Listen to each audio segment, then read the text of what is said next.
কিরে কি করছিস? কেন মা তোকে করে দেবে না? না করেছি আমি? তাহলে তুই নিজেই সব নিয়ে রেডি হয়ে বসে পড়লি, পারছিস? দেখি দেখি কতটা রস হলো নাকি, এটা সরা দেখি। হ্যাঁ তাই তো। আরেকটা করব।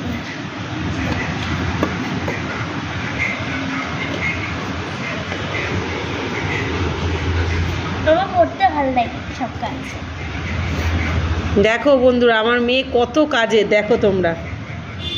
ওর একটুখানি মানে আমি বলেছি না তোমাকে করতে হবে না, আমি করব। আমি বললাম আমি লেবু রস করে দিচ্ছি না, আমি নিজেই করব।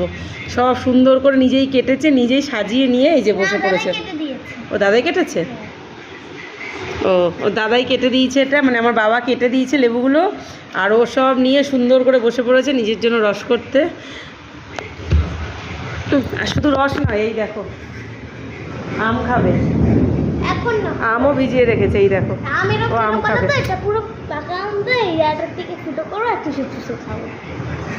দেখো তোমরা, আমার মেয়ে অনেক কাজের, অনেক কাজের। দেখো কি সুন্দর করছে, দেখেছো? লেবু সুন্দর করে রস করছে। দাদাইকে কেন লেবুটা কাটতে দিলি? তুই ওটাও কেটে নিতে পারতিস তো। কাটতাম, কিন্তু চাকুটা অতটা ধান নেই। ওই চাকুটা কোথায় আছে কে জানে?